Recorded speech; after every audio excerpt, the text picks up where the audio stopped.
computer.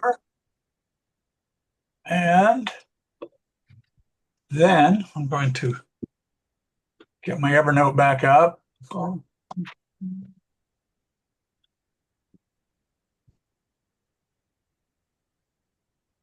So you taken any good pictures this week or had a lot of opportunity? Yeah. I found some web results. I can show them if you ask again from your iPhone. So helpful. But I have a good question. Today I was busy with a photo, and well, it was a good picture, very nice, but only the composition was okay, the light was good, but underdeveloped. Mm. And what you do when you have a photo which have no quality? That means it's a candidate for deletion. That doesn't mean you have to delete it. It means you can do something else with it. And if you have something with it. Yeah. I mean, it's one of those interesting. It depends a lot on the subject and maybe your mood on the given day. So, sometimes if you mentioned it's so you're underexposed on the image. Is that the issue? Yeah. Yeah, so with underexposed, I mean, so I was working in really low light conditions earlier this week. And so many of those pictures are underexposed because I'm also shooting in dark with highlights. And if I expose, it's problematic. So anyways, sometimes if something's really underexposed, then you can kind of get more creative. So if there's only so much you can lift the shadow before you just start bringing noise up. But if you can, sometimes with images that are marginal in that respect, I might start playing around a little bit, making it really contrasty or kind of playing around with it to make it more gritty. Especially, well, if you're shooting in black and white, underexposed with grain is often aesthetically pleasing. It depends on the subject. But I think, as Teddy said, I mean, there may come a threshold where you go, well, this is not redeemable. Yeah, it depends on what you're trying to do, too. Do you want a fine art photograph, or are you wanting to share something on Facebook? Yeah, or you just I want to do something with it. Yeah, if you really want to do something arty with it, I would say at some point you need to think, maybe I could spend more quality time on a different image. Yeah. I mean, it's good practice, though, too. At the same time, if you try to do something and then you go, you know what, this doesn't working out, that's always worth the while. Why don't you show it to us? Bring it up at the screen. Good idea. We can talk you through it. Actually, I have to tell you more because it was the fourth photo in a series. Mm-hmm. And then it's more conflictable as well because the other three photos I have already. So, making this photo again, it's possible, but not so easy. Right. Okay, let me see. Yeah, I'd love to see it. If I can show you. I mean, it's one of those things where, like sometimes, like I've shared recently pictures that had motion blur, but I made a decision that, okay, I kind of like what the motion blur brings. And I made a rationale for why I was okay with the image. Ultimately, that's my choice to make. Whether or not people viewing it would agree would be a whole other thing. Yeah, I was shooting through a meadow of flowers here just yesterday, and I got it down to like, a tenth of a second, quarter of a second, half a second, with these flowers waving around. And I was thinking, this is going to be great. But then when I got it in post, it wasn't. Yeah, the other thing I've learned, I do already, but sometimes you forget, or sometimes there's no opportunity to shoot more. And so if you shoot more, then you have more possibilities. But in this case, I have only one picture. Yeah, we no longer use film. You have to worry about a 36 exposure rule of film. Yeah.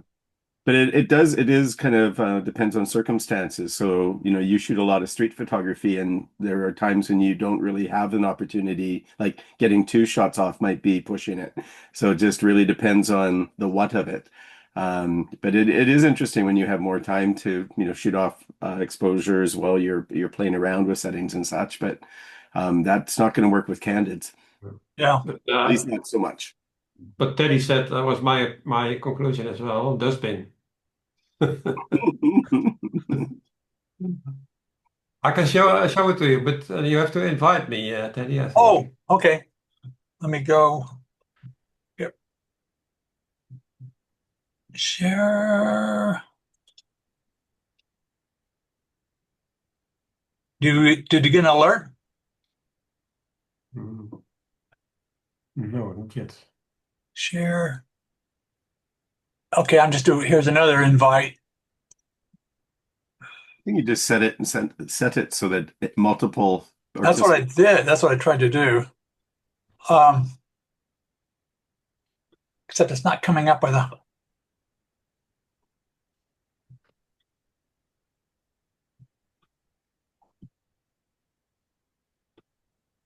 Yeah, multiple participants can share. You can share simultaneously. now. Okay, Yeah. good. It's active.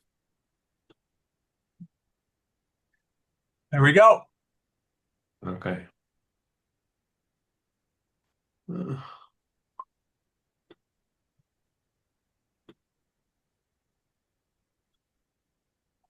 me see.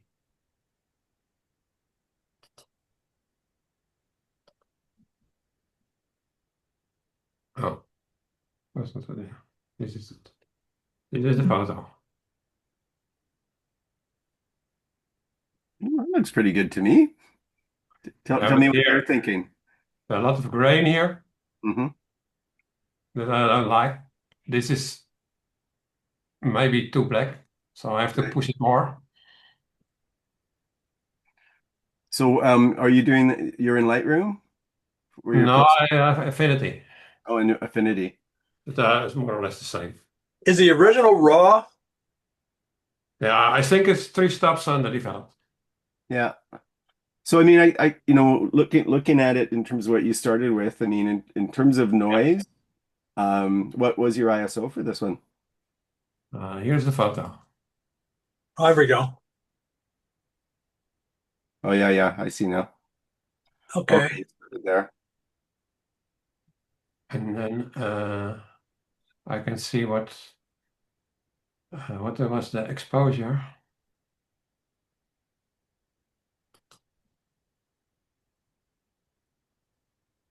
I'm rooting for that photo. I see lots of good in that photo. Yeah, I think it isn't that underexposed. And one of the advantages of raw files is you can underexpose quite a bit. Mhm. 1320 f6.3 ISO 2500. Okay. So that's, I mean, yeah, I mean, I think that if I were to start off with that one, I would probably start off and then maybe experiment like Beaven before you do the color conversion, do a reduction of the noise within Affinity, and see if you can pull any of that out and pull any sharpening out, and then see if do your black and white conversion. You also have some choices in terms of you can selectively In this sharpen photo, at I have taken out the how you say the noise. Mhm. Didn't sharpen because when I sharpened, then the noise became Comes back more. in. Well, one thing you can do, like that's particularly if you're worried about the noise, like in the mid tones, the light gray panels and stuff like that, create a noise-free layer with a loud noise reduction. Mhm. And then you can feather in that layer because nobody's going to care about that much on the details of that background. You're probably going to be mostly worried about the guy looking at the watch. Yeah, Well, that's and another thing about the panels is that like I mean I can't see close enough, but there will be less noise on the panels and anything lighter than on the man in his suit. So you could also do some different masks and apply some different settings according to the masks. So I'd probably like on the subject, I would probably mask him and then bring him up gently so you have, whatever balance of tones you want in the dark fabric, but then not really try to bring him up too much in relation to anything else. You could also just brighten the exposure in the background, maybe masking out the darker parts to do so, and then that's just the or the visual presence of more white in the image is going to trick the eyes a little bit in terms of how we put the whole thing together. I don't, I mean, I think this is totally, you can bring this one back from that, that's not bad underexposed and you aren't at really high ISO, but I mean, it's your standards that matter here the most. Yeah, I think he got some good things going on with his photo, so it's be worth working on. If it was something worse, like a lot more noise or something was too much out of focus, in doing some heroic type of processing's probably not going to do much for it. Mhm. I mean, you do have the advantage here that there are vast areas of the photo that are fairly light. So if there is a bit of noise there, that they're not going to show. And then for the dark bands of black and even the gray trim on the door, you could even, just kind of crush them a little bit, bring them down, and then the noise won't be very noticeable. And I'd really only worry about, well, it's the subject where you want things to be most precise. That's a good idea to work in two ways, the foreground and the background. That's I didn't knew. So maybe there's more in it. But I think I tried to shoot it over again. Yeah. You'll have to make arrangements with this conductor and make sure he's there. Yeah. In one hand, it's actually I am illegal at the station. Yeah, wait till he steps off the thing and say, "Hey, buddy, what time is it?" So some people are very nice, but sometimes you need to, well, how do you say that? Act in a political way. And what's your workflow when you first open an image like this? Like one thing you could do would be to open your shadows to start with, especially if you think it's going to be too contrasty. Yeah, I've done that. Yeah. Yeah, and that might help out if you haven't already done that. I go first. I do my whites and my blacks so that everything is on the maximum. That's then a good. Then I open the shadows, and then after that I try to highlight and contrast a bit, and sharpness a little bit if possible. And then I'm going to work with masks. Yeah. Yeah. Here I'd be tempted to do 2, maybe 3 masks, but 2 in particular with the subject and the train in the foreground.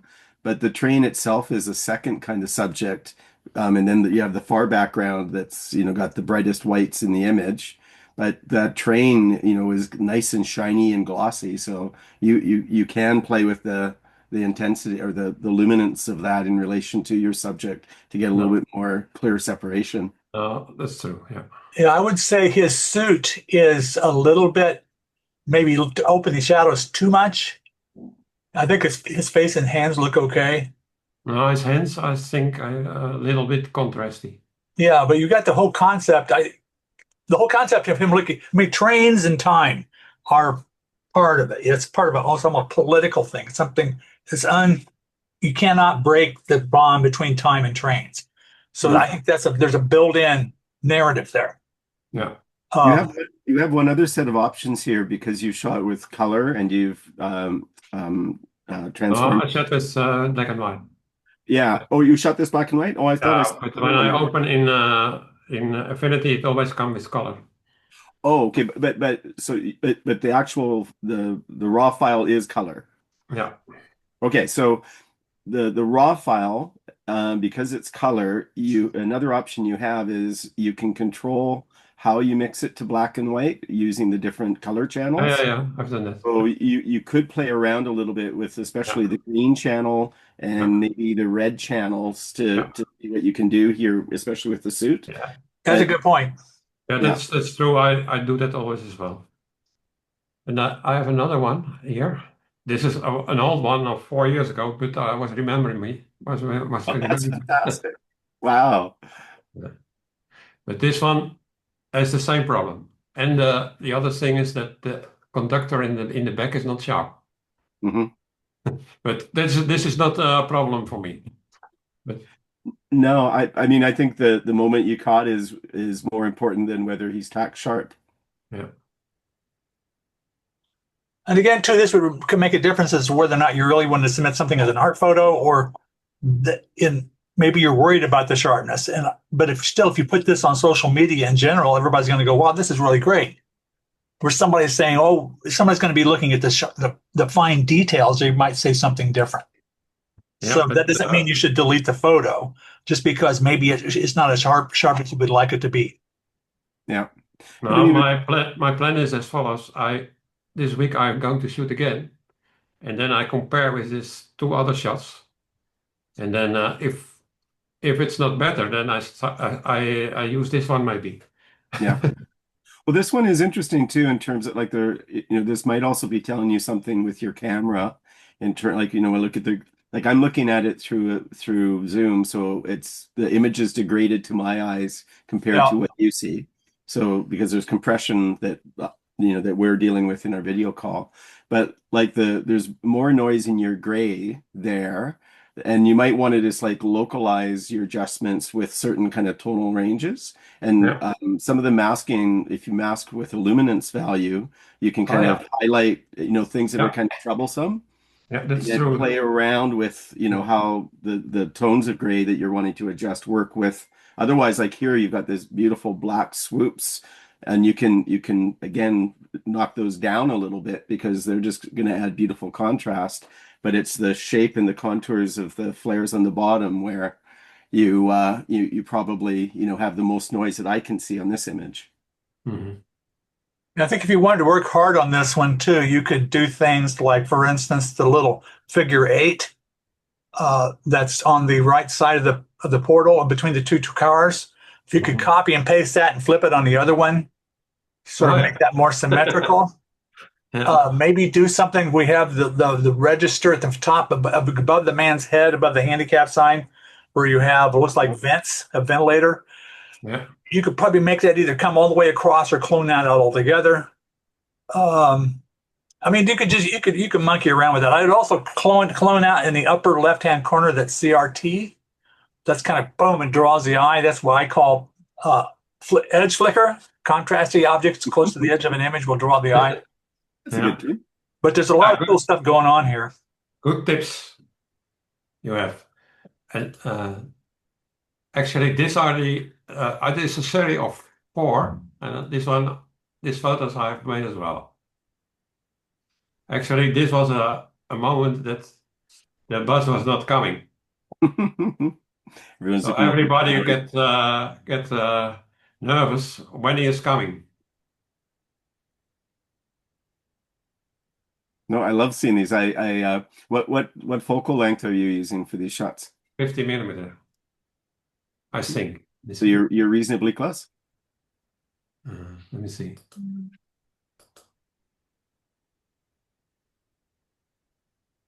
No, this is with the 28. Oh, 28. Okay. So you're even closer. That's awesome. Yeah, I'm close. Yeah.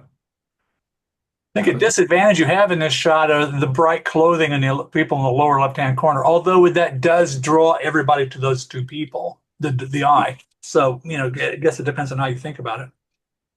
Go ahead.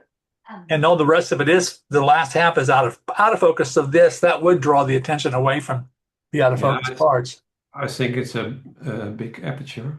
Let me see. F4.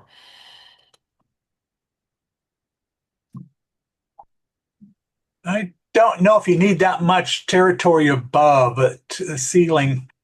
Yeah, maybe you could. If you crop some of that, would intensify the. Actually, this I didn't do anything. This is out of the camera. Oh, okay. Yeah, I would crop out some of that ceiling at the top.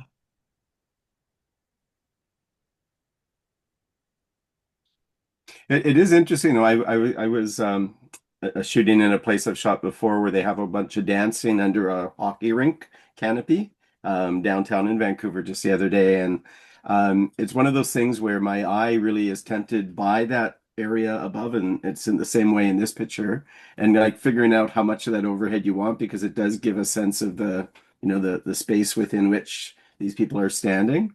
But trying to figure out how heavy the top should be in relation to the bottom is tricky sometimes, especially if the background shapes or textures are interesting. Yeah, I am quite tall, so mostly it's better when I go a little bit down. You have to start shooting at chest level or something.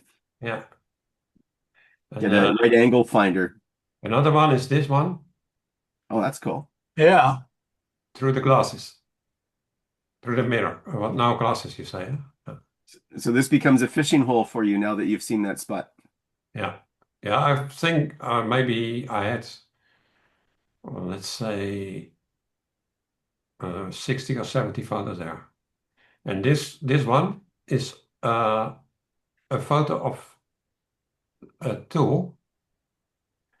Actually, I made a double shot. Let me see. Yeah, this is definitely a fishing hole for you. Look at all these. This is the double. Oh, right, right. Yeah, I can see with the woman.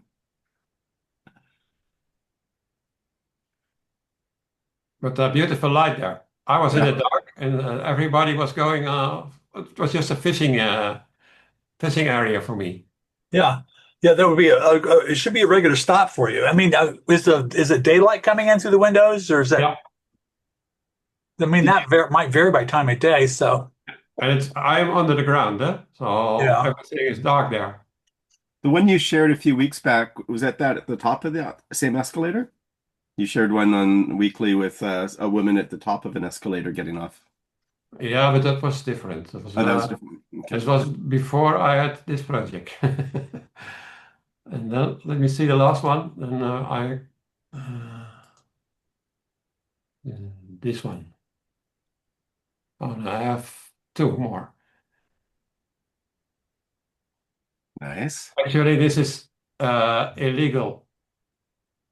You go through the oh, Oh, and he's sliding someone else through on his Yeah. pass.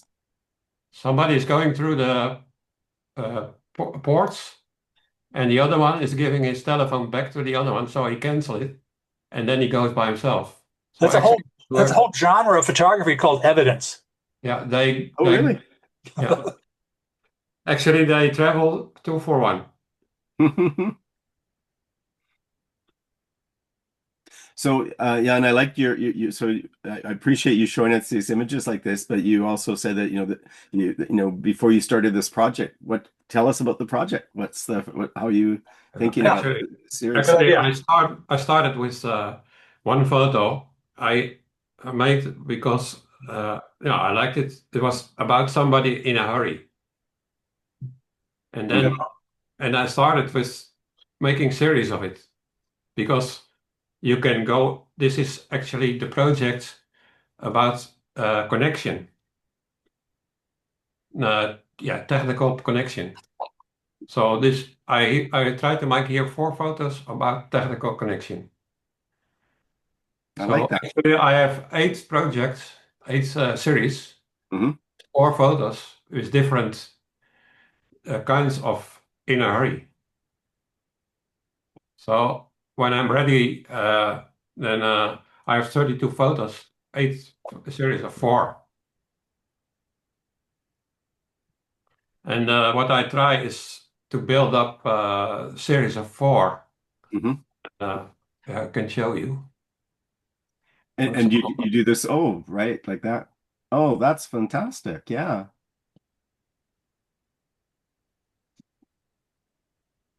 This is about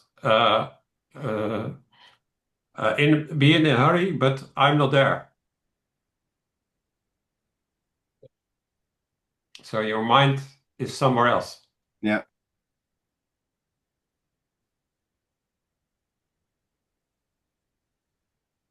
This one I've printed already. I have 4 series are ready, but now I'm working on the other 4.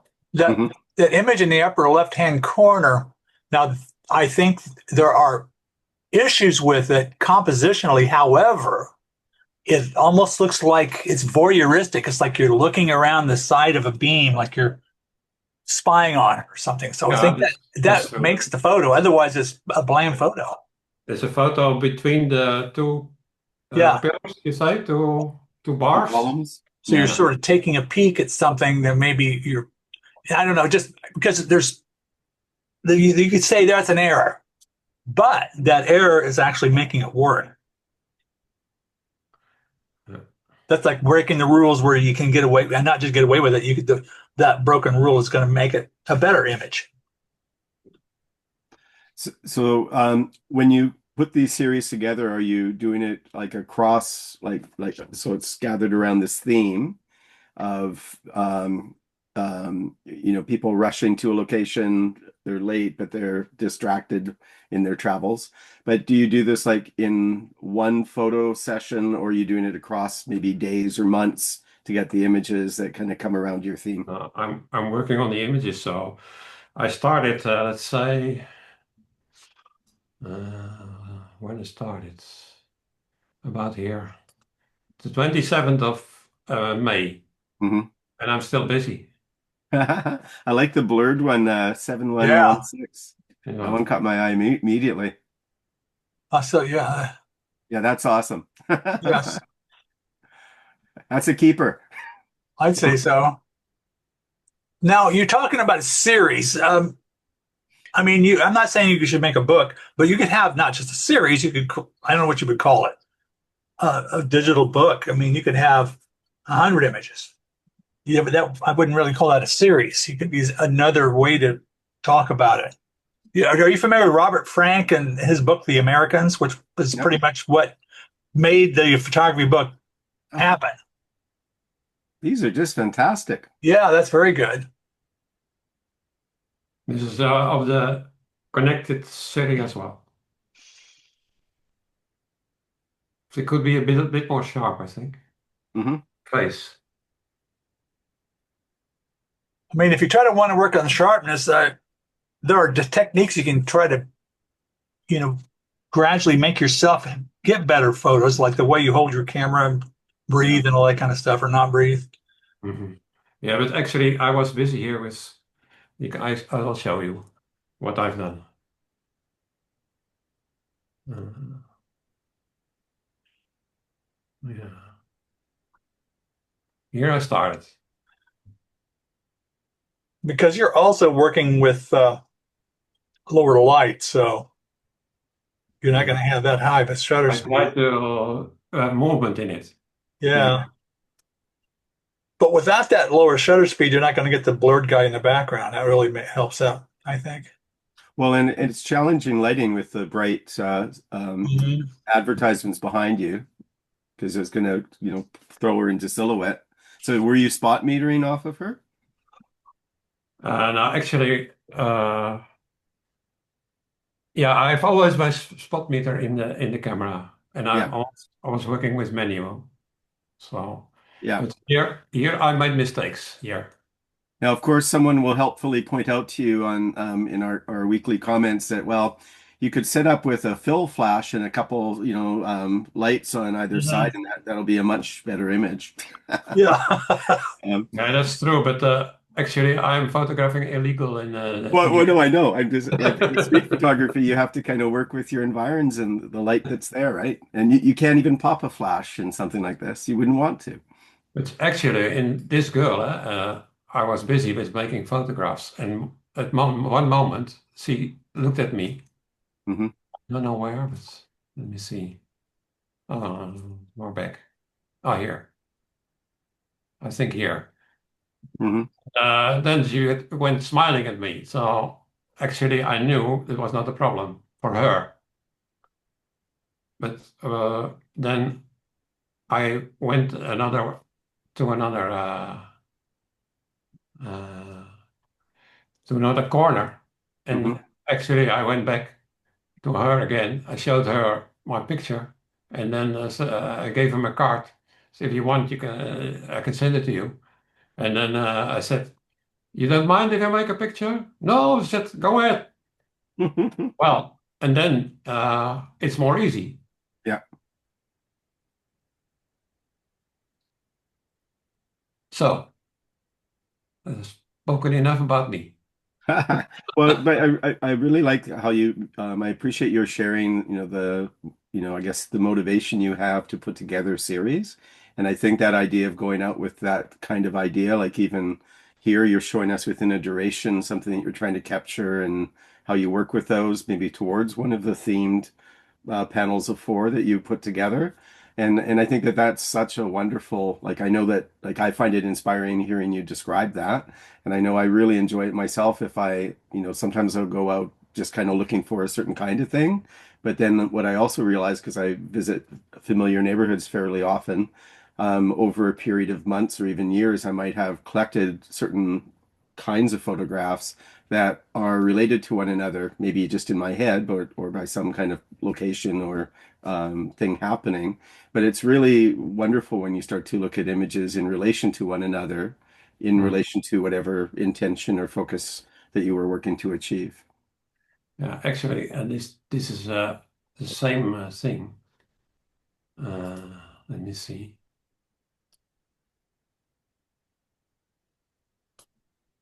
There's missing one photo, but this is the third photo. This is about social. I love his runners. And then there's one photo missing. Oh, that's this one. That's the second. And the third is this one. And the fourth is this one. Hmm. I like the coffee cup there. So actually, you are trying to make a story. Yeah. You're trying to tell something with 4 photos. Yeah. Well, and the more you get out and do that, the more you're going to see things. You're going to start noticing something that's going to click instead of just, oh, yeah, there's a bench. You're going to think, oh, you're going to see more than just the bench easier. Like maybe when you first go out, you're not going to feel, you're going to feel stiff. You're not really ready to take a picture. But the next thing you know, you're going to start getting into the flow. And every time you take that trip, it's going to make it more likely for that to happen. And it's true as well that sometimes you have an idea, but it's nothing. But then Yeah. you make a next picture, and with the next picture, you make a story behind the next picture. Yeah. And the other one, you go it in the dust, you throw it in the dustbin, Yeah. because the story is everything. If you want to tell a story, so this is the first thing you have to keep in mind. Yeah. If you have a good photo, this is not the criteria. The criteria is a story. Well, that's where I like to talk about the narrative. Narrative means story, if you Yeah. look it up. But you don't always have a story, like there's 2 people looking at each other or somebody's waiting on a train or something. It could be something abstract. It could be like, what's the story between of a flower or a bird flying, Yeah. But what it is, the story is what the form and the lines and the color and how it makes the eye move around the image.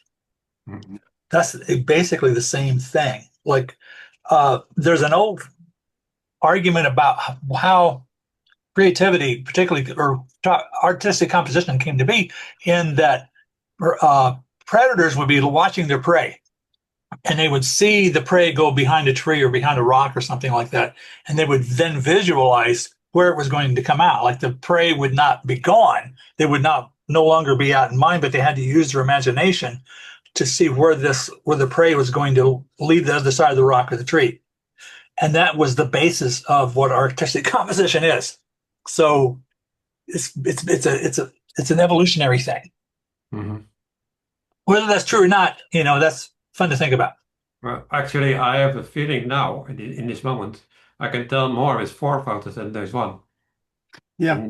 And, yeah, that's not that I'm going to do this all my life, but I have the feeling now that you can make it make your photographs deeper. Hmm.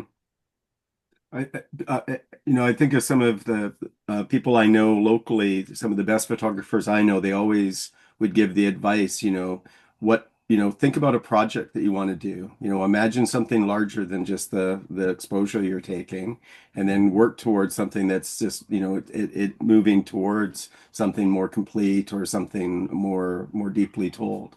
And, I know that for me, I don't think I've quite gotten there, but I aspire to doing something more than just one exposure. What I like, I'm treating my Flickr feed in some respects like I'm often keeping it fairly bounded to like now I'm putting more current pictures up, but I'll do walks. So I have these walkabout series. So when I'm looking at my photo stream right now, the last I think 3 or 4 days, they're like all from one walk, but like segments of a walk through certain things. And sometimes I make it very much a part of a story or something I'm trying to tell across 4 or 5 images. And other times I may be doing it around a thematic thing that might be from different walks. But like, I had one that I was talking about some weeks ago with you too, where I was in an alley with some friends. We were in between sets doing the show, and this guy started gesticulating in front of me. So that's, I've got 5 of those shots now up, and it has a certain impact because it was a series of shots in a moment, or a series of shot walking through a neighborhood, and there's maybe some coherence to the movement that you're trying to do in terms of the sequencing and the relationship. That could be a project as well, huh? Yeah, But and I wouldn't lift it to project in my here because it is still a little bit. It isn't. I'm not putting as much of a constraint around it, but it is. I am gathering it and showing it because it's a duration of a walk through a place with some kind of thematic thing that I'm trying to highlight. I think when let's say I do this for 8 series, and then I have something. Yeah. Maybe I can make a publication somewhere. Yep. And then from there you can start again with growing, because when you have one publication, you have it's easy to come everywhere because you can say this is what I've done. Mhm. Actually, I was thinking of doing something with young people as well. But young people is always difficult because they think you are going to do something with young people. Up to no good, yeah. And but I'm interested in their behavior. Yeah, so like I'm interested in this behavior of these people. I'm interested in young people as well. Mhm. So let's say this series already, then maybe I can say can go with that to an organization for young people and say, well, I want to make for a couple of months. I want to shoot in your how you say environment. Thinking of Helen Levitt's work in terms of Okay, young people. It's just, doing like that as well. yeah, I mean her stuff is just fantastic, and so playful and interesting. In some areas, it would be hard to take some of these shots now because people might be a bit suspicious or have issues with it. But some of this stuff is just fantastic.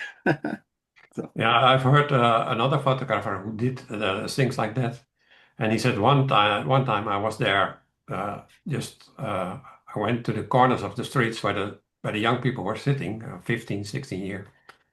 And then one time he said, well, they broke into my car. When- So it's not everything. Everything is very happy when you are doing that. No, You have all sides of it, huh? But one thing, Teddy, you told me don't call it series, but what do you have to call it then? no, I'm saying if you're series, you would think like only a few photos. Because you have the makings of a lot more than a few photos. I mean, you would call it a book. You'd call it a book. Like I was using as an example, Robert Frank's The Americans. Yeah. And if you Google that, if you're not familiar with it, you can see that all these gorgeous black and white photos. That's basically themed about Americans, and it just take a shot in the 1950s. Mhm. So I don't know what you could call it a book. Say here is a digital book or something like that. I think a series is fine too, but a series is kind of I don't know what exactly how many would be the group signifier for series. Would that be like 7 pictures, 3 pictures? well, Something Not like that. all series or say. Yeah. Yeah, the collective Or. would be. Yeah, I'd say And I have names with one word because when you are telling more than 2 words, then everybody is forgetting it. yeah. I mean, you can have a hyphenated one like series date with the date, series with the name of the train station or something like that. I guess you can make it like that. That would make it easier for somebody to say, "Oh yeah, I remember your series that was on this particular train station." Mhm. Would make it easier for them to talk about it.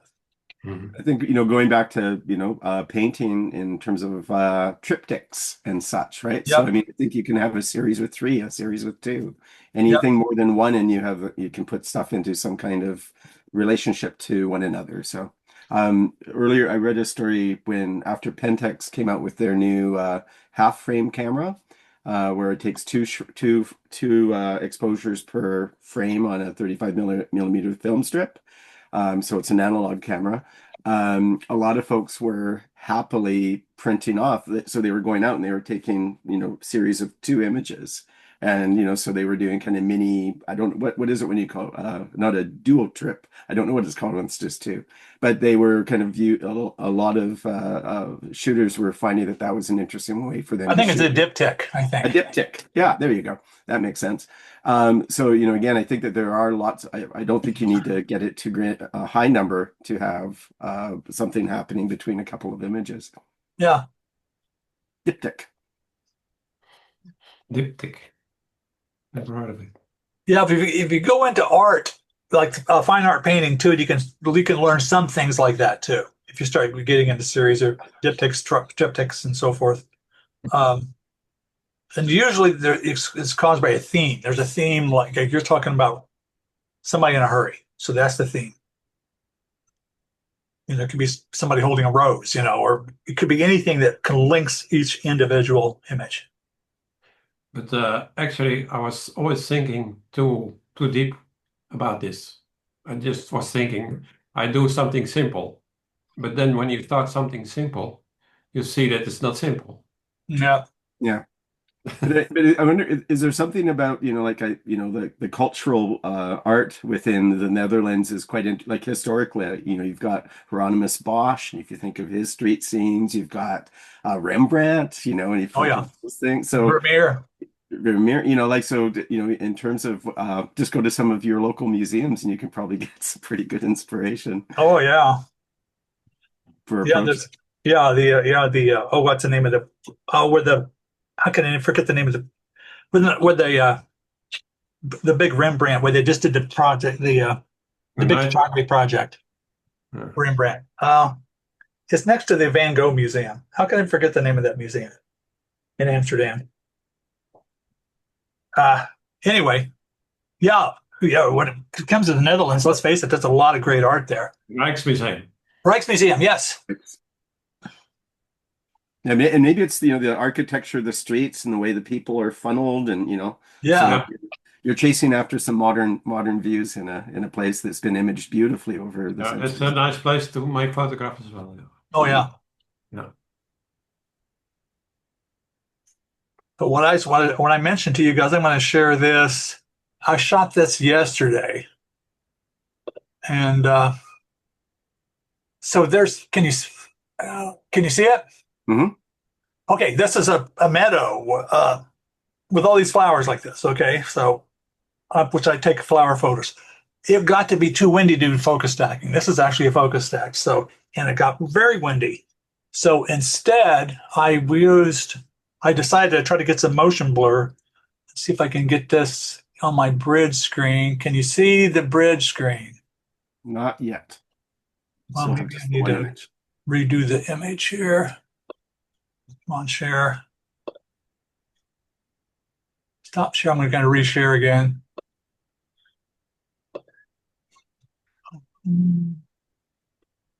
Every time it does, I have to kick back into Zoom. And there we go, share. And here's the bridge screen. And so these are all low shutter speed images. And these are just raw images. So, but they're like a half a second, but they're not really getting much motion blur. Mm-hmm. And you can see, you can kind of get a little movie out of it too, if you wanted to. But I was looking for some, sways and streaks and things like that. But you sort of get a little bit of that here and there. But there was just it was dull. So now I need to revisit that and use a high neutral density filter. I didn't bring my neutral density filters with me. But Well, that's a series. Yeah. You could have a series like that.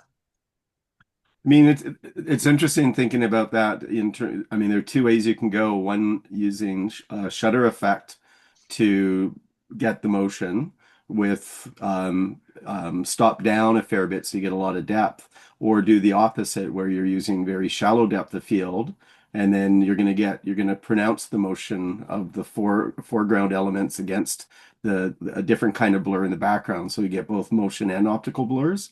I've tried to, like, I was talking last week, I think, about trying to shoot through a whole plot of like thousands of blossoms and trying to figure a way to play with the depth in that space. And so I play around with that. I mean, I'm usually doing it just with more often with aperture than shutter, but certainly on a windy day, there's no point in trying to get a absolutely frozen flower image. It's pretty frustrating to try to do that. Yeah, but I was hoping to get sweeping colors mirrored across the green background. So more Absolutely shutter. nothing happened like that. Yeah. But I But yeah, think you're right. I right. mean, putting a neutral density filter on, taking a longer shutter, a longer exposure. And in order to get the longer shutter speed, I was stopping down to f/22, which means I had way too much depth of field. So Mhm. I went down, like, I can go to, what is it? I think I have 2.8. That might have enhanced that a lot with a neutral density filter. Yeah. And go for a 1 second exposure, for example. Anyway, I need to play with that. Yeah, very nice. Good experiment. It's fun, especially when you haven't looked at it yet and it says, man, these are going to be great. Now, one thing we were talking about. Jeff, can you tell me, show us some pictures as well, what you're doing Yeah, now? I'll try to think of something that was, I've been, yeah, so let's ask a question and we'll come back and I'll find a picture to show you this week. Okay. Well, one thing we were talking about last week was use of tripods. And I think that's when Fernando showed up and we got interrupted. I was going to try to lead into how you use what is your techniques? What techniques do you use to make sure you can consistently use a tripod? Oh gosh. I mean, you can get your fingers pinched and all kinds of stuff. You want to avoid that. I think I've used it 1.5 year ago, the last time. So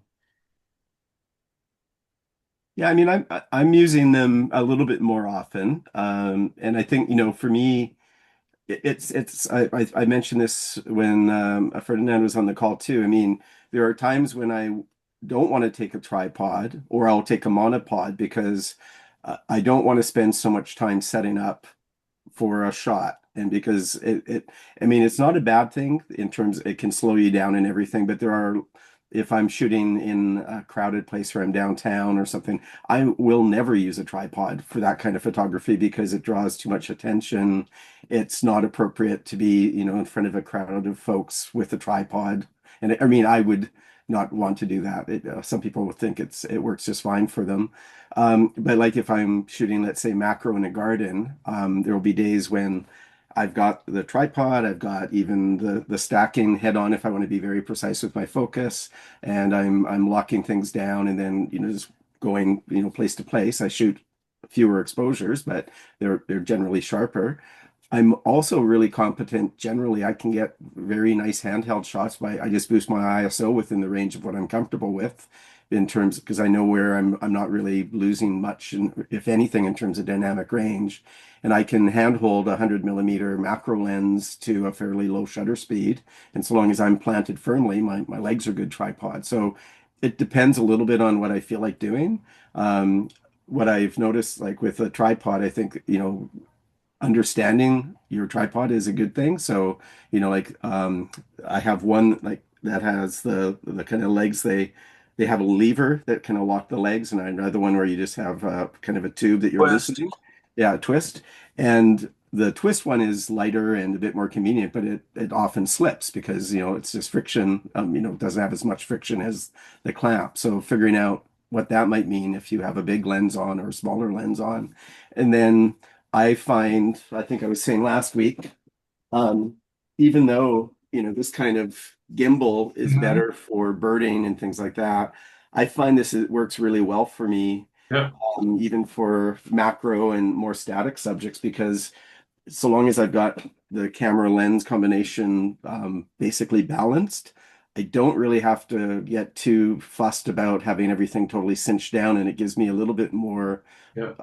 freedom to move things Freedom. around to compose something, and then I can lock it down. But if I'm having to deal with two or three things to loosen off in order to move the camera, I just get really frustrated by it. So having a head that works really well and is fairly fluid in terms of your ability to set it where you want it, having it so when you lock it down, it truly is locked down and everything is stable. It's can be really useful if you, especially doing anything like landscape, that you have leveled your tripod or aware, or at least aware of level. And if it's not an issue, or if it is an issue, especially if you're doing anything, a longer range, or if you're going to stitch anything together. So those are the key things. But I do carry one with me. Like I'm about to go off camping for a week, so I'll have a tripod with me. I'll have a monopod with me, and a couple of different options to lash a camera on. Either using like an L bracket kind of assembly to give so I can put this. This is another gimbal, but it goes on a monopod, and it's really flexible to shoot with. And so I find that gives me the results I want, but it gives me more freedom of mobility, and it's a bit faster for me to work with. So if I'm walking through a path, I'm not, having to carry a big bulky tripod. Yeah, I'm a big believer in L brackets. I mean, you just go, you don't have to take the tripod and flip it or flip it. You just flip the camera and but your tripod's already set. You don't have to really adjust that much. Yeah. And I'm also a big believer in three-way heads because you can just fine tune the stuff. You don't have to have twist a ball and roll it around and stuff like that. You can really be precise in your positioning. But what I'm kind of wondering about more is exactly physically, what do you do with your tripod? Like, for example, when I do things in the garden, sometimes I have to flay the legs so we get down as low as possible and adjust uneven surfaces and so forth like that. So I'll usually set the tripod up first, and then I'll set the camera on top. Where if you're in landscape photography, you're probably going to have move the camera and tripod together and to another location and so forth. So would you have any thoughts on that? How often you keep your camera attached to the tripod before you set it up or not? It just takes one story of when you tripped or when something came a bit undone and your camera crashes on the ground to make it really questionable why you want to carry your camera around on your tripod. So I'm a big fan of the quick release, plate and off it goes and then you carry. But I do sometimes I'll sometimes lash the camera to the tripod in a certain way, and then I'm holding the tripod and so I've got maybe two fail safes. But I have dropped a camera off a tripod before, so I'm very, very reluctant to carry one on the camera on the tripod. Yeah. Unless I'm making small adjustments. But if I'm walking along a path that's close to dumb. I mean, you do see the guys with the long birding lenses with the thing slung over their back and everything. So yeah, that makes me worry.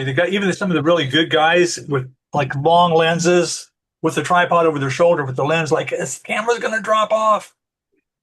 Yeah. But I think you can do it better before you start, before you put it on the tripod. Yeah. Because when you make a mistake later, you have to keep it off, and maybe you don't see what you've done wrong. Yeah, Yesterday I was going to shoot, and then in the train, my camera was not working. So I think, well, I've done something wrong, but I didn't know. I didn't notice. So I found out after maybe 1 hour that the button of the video was half on. Oh, yeah, I know what you mean. I've done that too. Yeah, that's when I know what the name of that is. Of course, you got a Z Nikon, so mine probably has the same darn thing. Yeah, the display switch. Yeah. You get on video. It's easy to make that mistake, but yes, you can find it. Yep. I found out because I saw on the screen a flash, and then I was thinking, a flash. Wherefore you need a flash?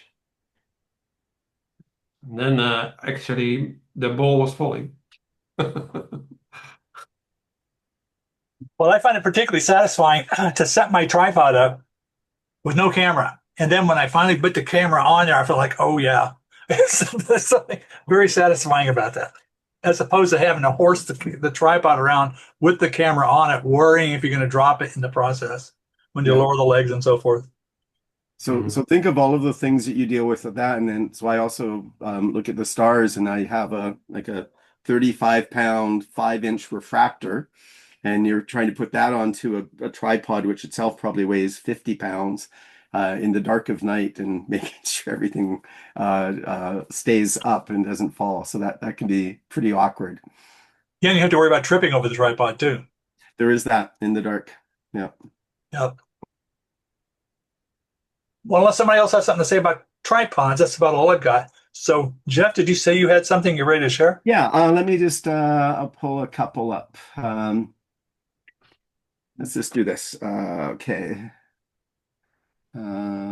It's nice to see what everybody is doing, eh? Yeah, oh, yeah. Can you see Here we that? go. Yep. Oh, nice. So there's a jazz festival taking place here in Vancouver right now, and so I've been going to quite a few shows, and this is a place called Tyrant Studios. It's a really cool old room, but I was using a monochrome camera, and I'm shooting this is 6400 ISO, 1/125th of a second. So I'm shooting manually to get all of these. Oh, you And- cannot see much grain.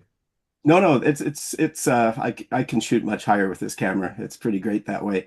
But one thing that was nice about this, so I ended up, you said earlier about showing the woman you took some pictures of in the train station, the pictures. So I talked to some of the band members afterwards. So I put a whole series of pictures together for them and gave them to them. So when I take pictures at shows, I try to give the pictures to the artists. So with this particular performance from this band, the drummer is the band leader, but for a good part of it, she had a music stand in front of her, and so I had to kind of work around that. But then she moved the stand at the end, so I quickly started taking some other ones, because then I had the full bass, and I could see her lower hand fingerings on the strings and such. But it was really fun, because it's about an hour-long set. I probably shot, I don't know, 300 exposures or something. Then over time, I had to kind of adjust how I was shooting, because it's really easy to blow the highlights out in this kind of location. And but I was really happy with the shots as they turned out, and The highlights are in control here. yeah.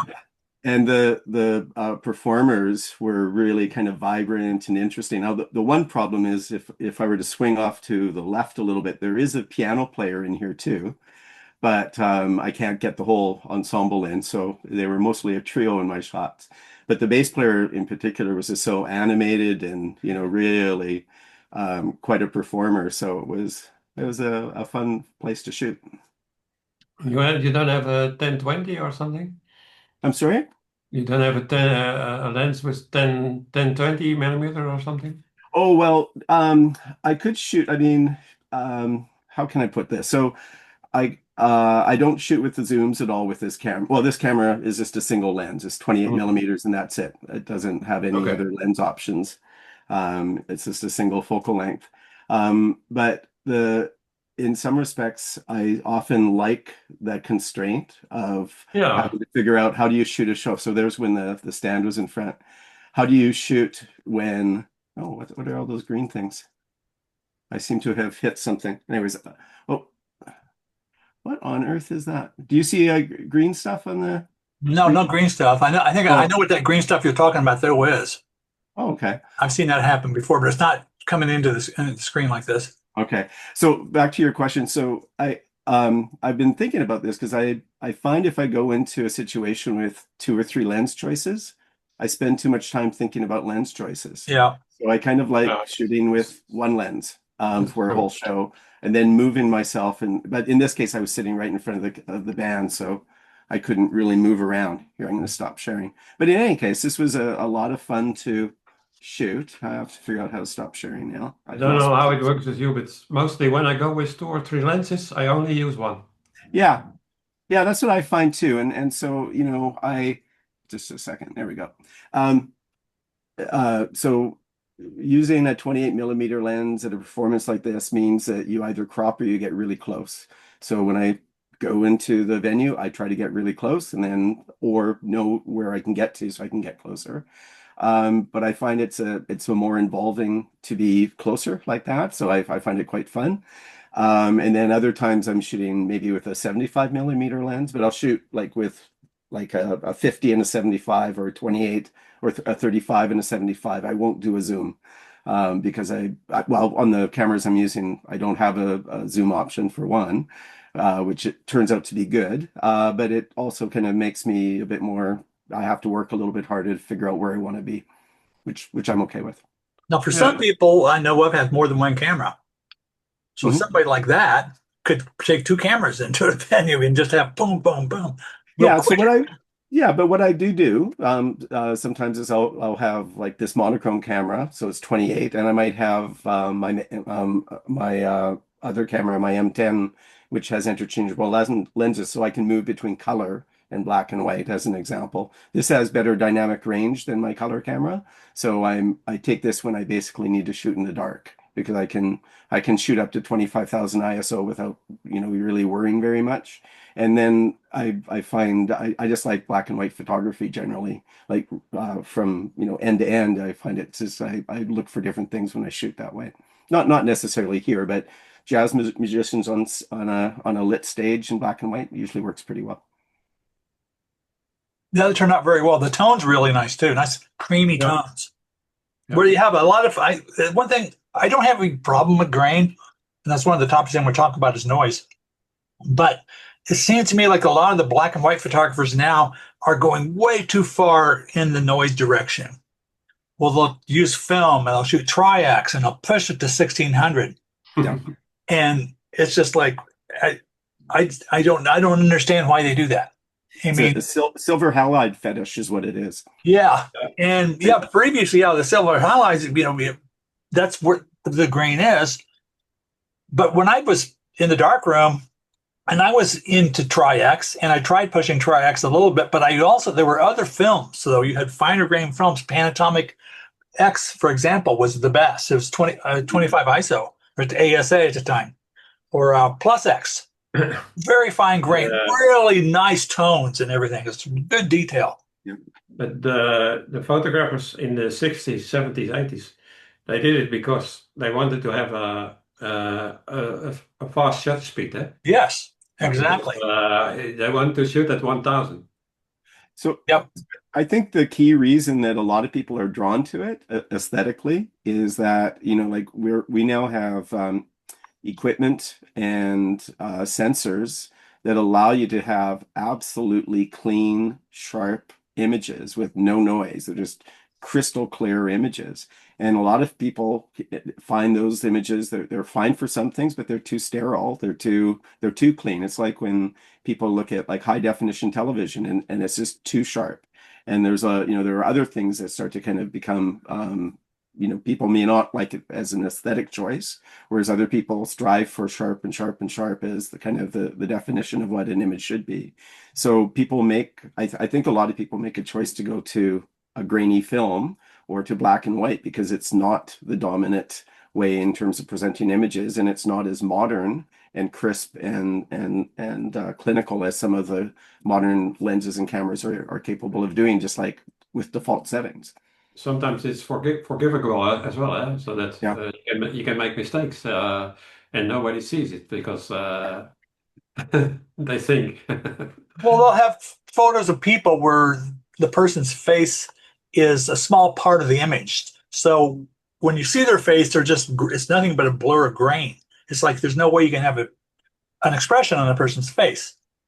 I mean, I think grain is fine. It's one of the topics I'm going to talk about, but I think it seems like they're obsessed with a lot of noise. Well, with the images that I showed, there is a grain, but like they out of the camera, the images come very flat, and so there's a lot that I can bring into them. But there's often the first thing is trying to reduce any noise from the sensor, knocking that down a little bit, and trying to ensure that you avoid whatever software you're using from introducing noise, as you've spoken about before, Teddy. Artifacts. So Yeah, so artifacts, so there's all the kind of compression artifacts that are possible. There are the sharpening routines that create those kind of halo artifacts that we've talked about before. And a lot of people just aren't sensitive to that. So you can kind of come in and like I think a lot of people over sharpen just as a get-go. Like on a lot of these images, I barely sharpen or I'll only mask, I'll mask everything out. So I'm only sharpening a very limited set of edges according to what I think is needed, but I'll never have an image fully sharpened, and I'll really dial back the sharpening as much as possible. But I can do that generally because my lenses are pretty sharp and I'm not really worried about that piece of it in any case. But a lot of folks both over sharpen. They've got their camera set to be kind of hyper, like they push the colors too hard, so the images are overbaked.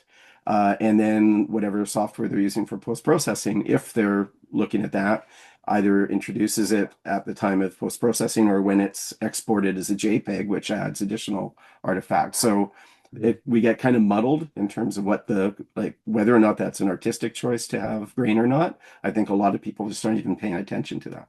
There are a lot of there are photographers who introduce grain as well in their photos, Yeah. and they say that's their own style.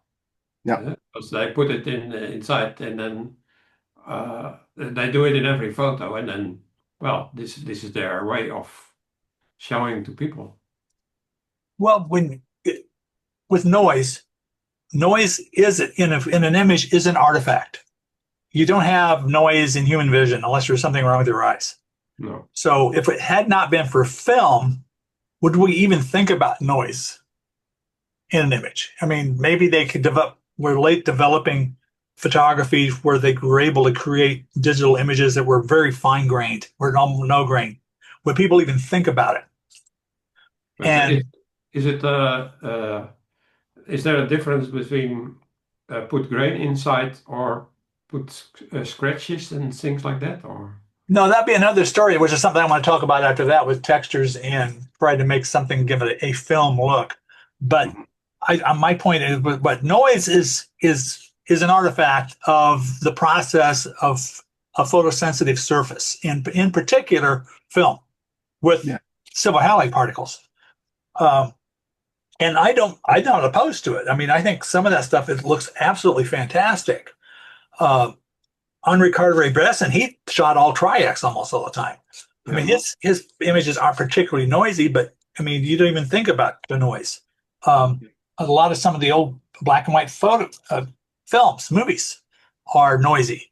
And it just adds a character to it. And I think we've become accustomed to that. Yeah. And so we're kind of stuck with that. But so when you, like in particular, the photos you were showing of the jazz club, one thing I noticed about it, it looked like it was very smooth, very little noise. I mean, you could have added noise, but I don't think you really needed to do that. I think it was a more contrasty lighting. Maybe adding a little noise would have been add a little bit of film noir to it, maybe. Well, and when I'm processing images like this, where I'm shooting in very dark circumstances, and to control the highlights, because when the highlights are gone on this camera, they're gone. There's no recovery really. So I'm usually underexposing. But I noticed your diaphragm was wide open, huh?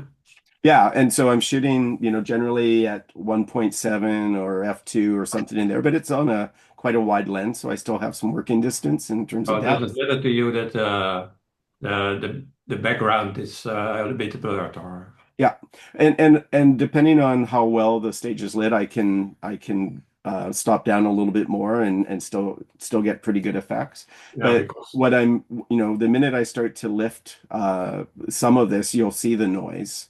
And so I'm trying to minimize the noise, or like I don't want pattern noise on the image if at all possible. And then what sometimes that means is that I'm going to be very selective in terms of what I do bring up. Or I'll, if there's an area that's going to be problematic, I'll push it down, I'll crush it a little bit. But I don't want to crush all the blacks out, because that's the other thing that happens, Teddy, with some of the things I see where people are wanting to play around with contrast, but they don't realize that there's a lot of information in the shadows that they're just basically crushing so that there's nothing. And that can work quite well for certain images, but it also reduces some of the depth in an image in ways that aren't always productive. Right, yeah. And that's, I mean, that itself is another kind of noise, like pixelization and stuff, like you'll get often with crushed shadows, where you Mhm. get blobs of Yeah. rectangular corners and things like that on it. But I think for me, I think if people are making aesthetic choices about these things, I think it's all fine, and their choices may be different ones than I do. But we've had recently some pictures up where people, like, you look at a picture that someone's taken, and I go like, well, I'm not sure why you chose those camera settings, which might mean they're on automatic and the camera just did it, or in the choices that they've made, the shutter is too fast, the ISO is too high, the aperture is too stopped down, and you realize that some of what now the sensors had to do to compensate for those choices introduces noise. So, having people say, okay, I consciously want that noise, okay, that's one thing. But if you would like to have a little bit more range to work with your image, figure out what it takes to freeze the motion if that's you want. Shoot at the lowest ISO you can to achieve the shutter speed you want, and then you'll get the best possible image to work with. So it's this I always basic exposure. try to keep it as low as possible. Yeah, exactly. Yeah, Yeah, I've and seen then that you're with photos before. Like you mentioned, you can look and they'll have a really high ISO, 6400 or higher, and then they'll also use a really high shutter speed, like 3,000th of a second. You're like, why are you doing that? And yeah. that makes me think it was some type of automatic setting. I had no idea what the shutter speed or the ISO was doing. And you don't make use of your technique. Right. Yeah.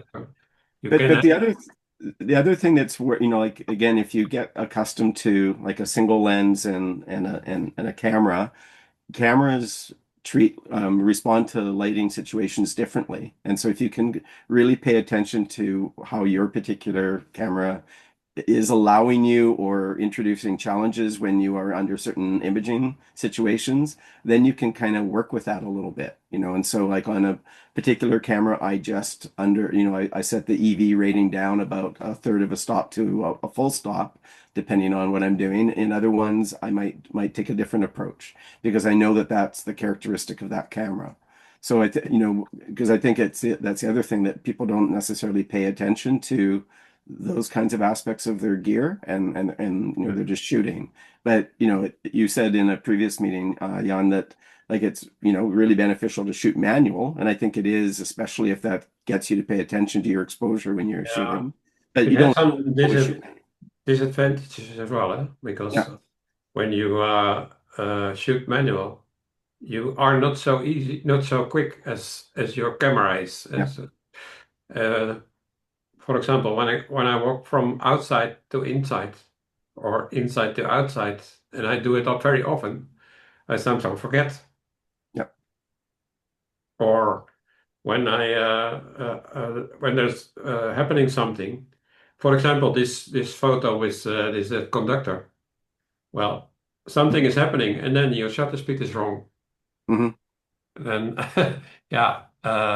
that's because you are working manually. Mm-hmm. Or you didn't think before. Mostly I do it like this. When I go to a situation, the first thing I do is set my camera. Then you're always prepared. Yeah. And when I go from inside to outside, I go to f5.6 to f whatever the lowest is. And just remember the little pieces of paper you get out of the roll of film and had the picture of the beach and the cloudy day and stuff like that. But I will say that you're always you have always good photos, because you make mistakes sometimes. Well, I think it's a good habit to get into, to be thinking about your shutter speed and your aperture and your ISO every time you get ready to shoot a scene, or when you're inside or outside. Excuse me. But a lot of people will say, well, that's just too technical. I just want to go with the feel. And if that works for them, that's fine. But I think you're missing part of the creative process if you don't do that.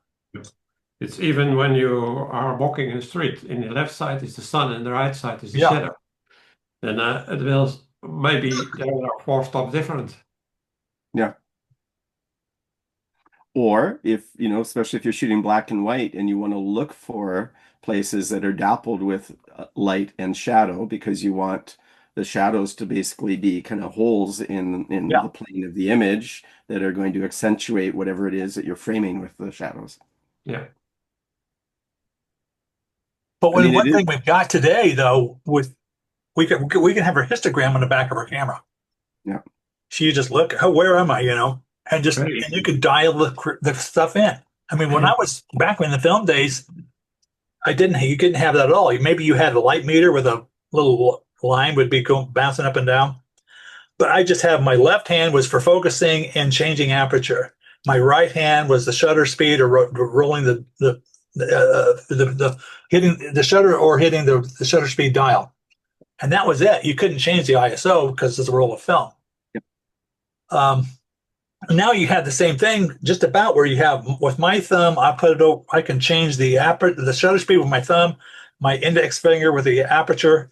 And if I hold down a button, I can use the same roll dial to change the ISO. So when you get in the habit of knowing where you're going to do that, that is almost like when you're trying to drive a car with a clutch or something like that, where you really get a feel for it. And it's not technical at all. You're actually managing the situation of light. Yeah. But then after with the noise, we were talking about when I mentioned the film look. And there was one thing, and when I tried to get some of these questions, I tried to see if there were any discussions with the weekly, and there weren't really many discussions this past week. Maybe it's because everybody's out too much. But there was one photo they had of a Volkswagen Bug. This guy was deliberately trying to go for a film look. Oh, yeah. I've seen Nothing wrong with doing that. But when I grew up, there wasn't such a thing as a film look. You shot film. Yeah. And you tried to make it look as nice as possible, So you weren't trying to make it look like, oh, look, it's film, But now, why would you want to? I mean, I guess people have an affection for that. But to me, the image should be more than that. Mm-hmm. Again, if somebody wants to do that, knock themselves out. Yeah.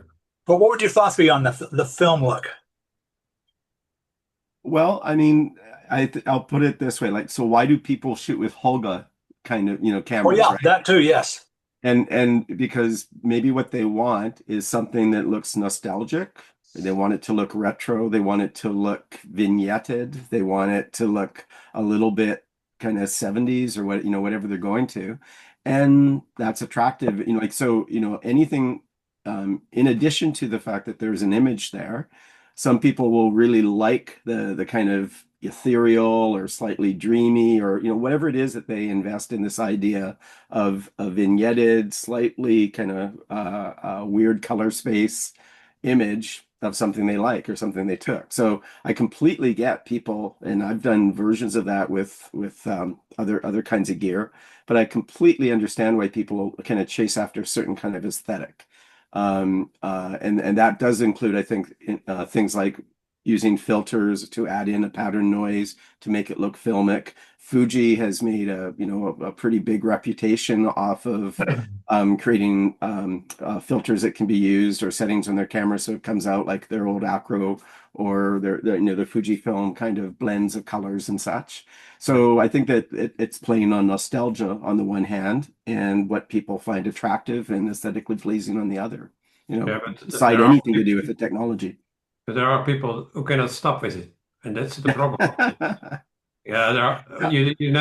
There was a time then they made black and white, and then they made a little bit color in it. So, for example, the lips of a woman or something with red. Yeah. And there are people who doing that always.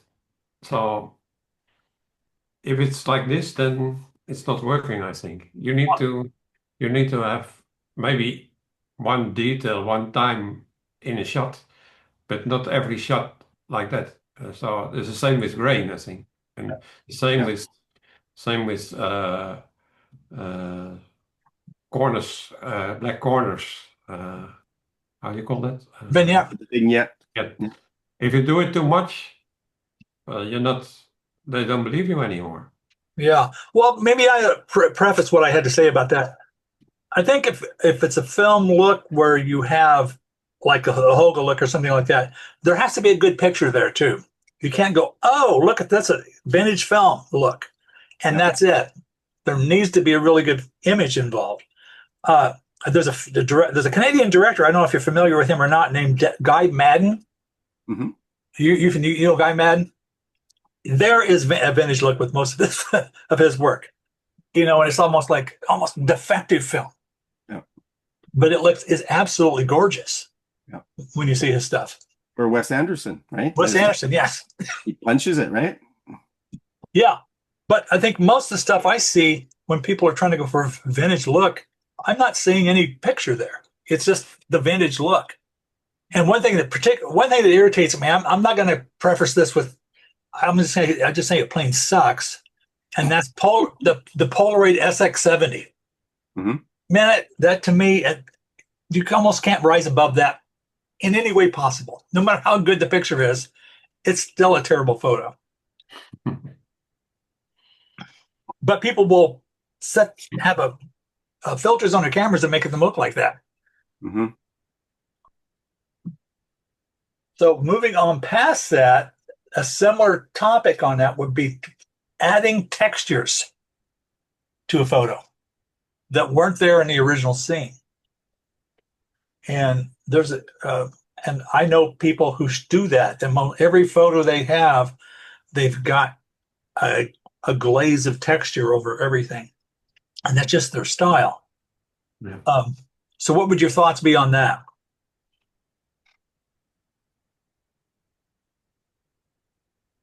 It's quiet.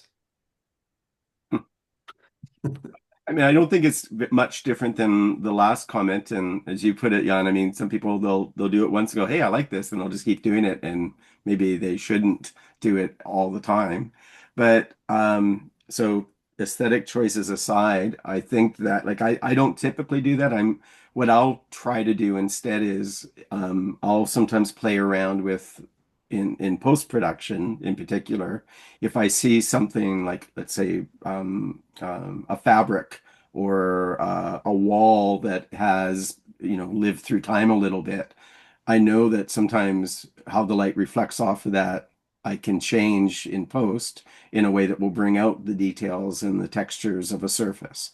So playing a little bit with your exposure and contrast to me to get the texture that's there is preferable than introducing another texture.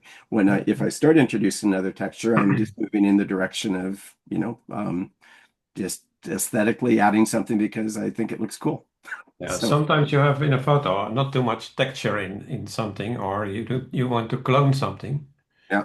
Then if you have cloned something and there is no body, nothing in, then you can use it. So sometimes I use it then because when you compare this part with the original part, then there's a difference. So you want to make it all the same, and therefore I use sometimes textures.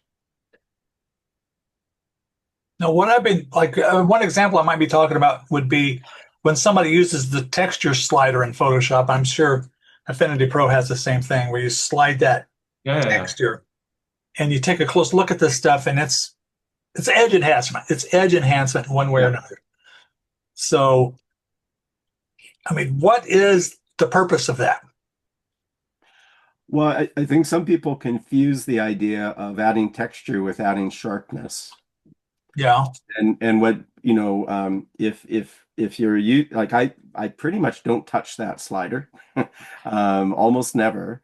If I were in an image where I thought it, like the only time, I'm just trying to think of a scenario. So I could imagine that, let's say if I had a beach scene that had a bunch of sand, and for whatever reason I wanted to bring that grain up a little bit more, I might imagine isolating the sand with a mask and then doing a little bit of that because it might just make that grit a little bit more grittier if it had a visual effect.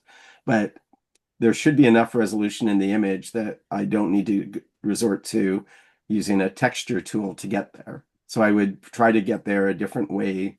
First of all, with the settings that I took the exposure, so I've got the sharpness I hope to have it. And then if I have to do it in post, then maybe being very selective, like being selective where you apply something like texture, because otherwise it's across the whole image, whether you like it or not. Yep. The little trick that you taught me to do, right, almost over a year now, in terms of masking for sharpness, is a huge benefit for the kinds of shots that I like, because I really like wide open shots that are very shallow depth of field. And the last thing I need in those blurred out images, or the blurred out kind of soft parts of the image, is a bunch of texture. So what I really strive for is, like, I only sharpen where I want to sharpen, or I would only add texture where I want texture, not across everything. But Yeah, with the texture is the same with the other things. There are people who use it as their style. Yeah. So they want to have a filmish look, and then they say this is my style, and they put it over every photo or every yeah. project. I don't know, but there are it's maybe the same with a movie. You have films as well where they use a lot of texture in it. Yeah, I would argue that if you do something like that, add your own style, you should take a look at the benchmark of what other photographers are doing. Maybe you think it's really cool, and some friends of yours say it's cool, but if you were actually going to put that out on the open market as a photograph and have it become successful, will it float? No, but maybe they say I want to be different, and this is my style, and I'm different than everybody else. So you have to look at it because I'm getting famous. Well, if Well, they get famous, that's one thing, but if they're not getting famous Mhm. and they've just got a few people thinking, boy, this is great, like your neighbors and your family.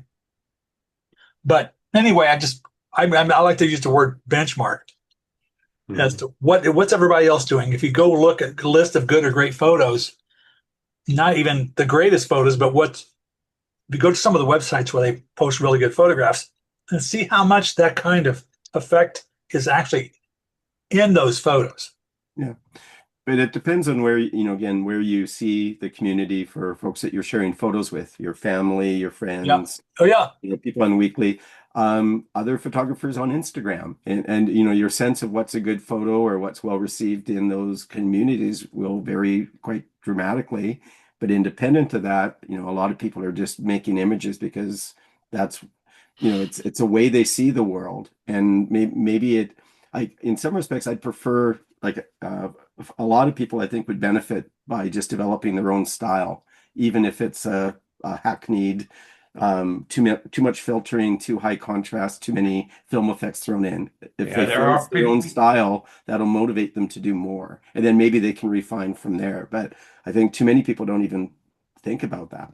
Mhm. Teddy's gone. I'm So here. yeah, there are It shows something, I people think. who uh, who tell they have their own style, but actually they are a beginner. Yeah. And Yeah. sometimes that's a problem because, uh, well, you have learned a trick, and then if you have learned a trick, you go from trick to trick. Uh, you try to manage a photo program, which is not very easy because I'm learning every day as well with this program, and I'm already maybe 20 years busy with it. But there are people who do this in one afternoon, and they say, "Well, this is my style." Yeah. But I mean, the same thing happens with, so to take a good picture, I need to compose where my subject is, on a third line. And, that might lead to a better shot, but there are lots of shots where that's not going to necessarily be a better shot. So knowing, going back to that rule conversation, I think people can make choices in the moment for any number of reasons. And it's fine to derive or to deviate from, what's maybe a rule or a certain practice in relation to how photographs are received by a community of people. But just to have some awareness about that and maybe have some potential for growth and artistic or whatever choice in the moment, I think Yeah. is a good thing. Yeah, And I think most people when they talk about the breaking of rules, they're talking about the rule of thirds. And there are, and even if you don't use the rule of thirds, there are plenty of other aesthetic things that can happen. Yep. The way space is used, rhythm, there's a ton of things. It doesn't have to rely on the rule of thirds, but if your photo is pleasing in some way, there's probably some reason why it is. Mhm. And that's why I also like to refer to those as tools instead of rules. You either use the tools or not use them. You don't break them. The idea of breaking them isn't productive. It sounds cool. Beavis and Butthead, breaking the law kind of thing. But no, you don't break your tools. And also, I think if you do stuff, if you don't do that, the first thing you notice in a photo is there's nothing going on compositionally. Like, Yeah. or say that it's a classic landscape photo and the horizon's crooked. Yeah. That's the first thing that you notice. I mean, if it's tilted because of a Dutch tilt or something like that, or it's not particularly a landscape photo, that's one thing. But that should not be the first thing you notice. If there's way too much sharpening, the first thing you should notice should not be the sharpening. No. And when we were talking about texture, I'm going to share this photo. And I did not take this picture. It is. Oh, wow. That's Everett Sykin. And he literally did it. He just put a piece of lace that's Glorious. Not Gloria Swanson. Gloria Swanson, when she was very young. I think that was taken in the 1920s.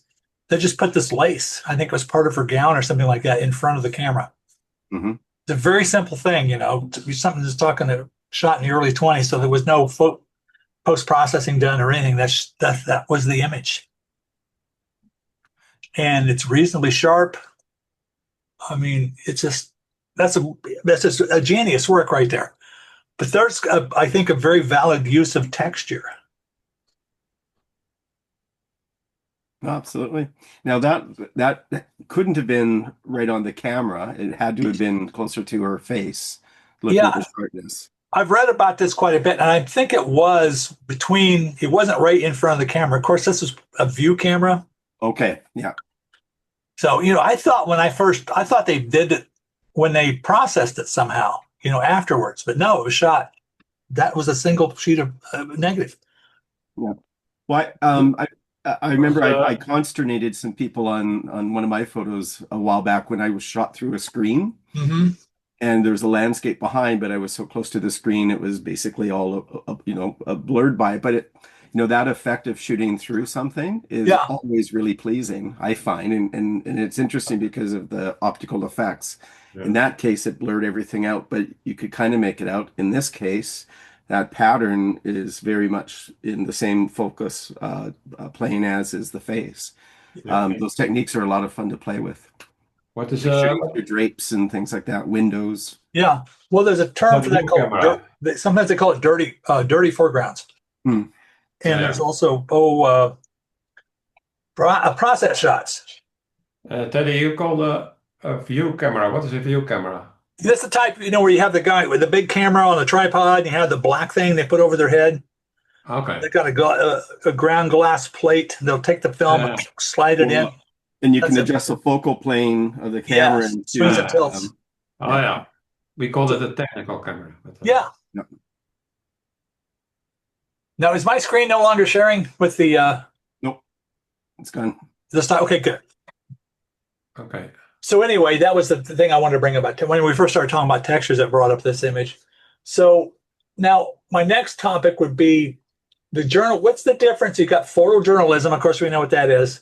And then we have like artistic photography, like most of us are trying to do.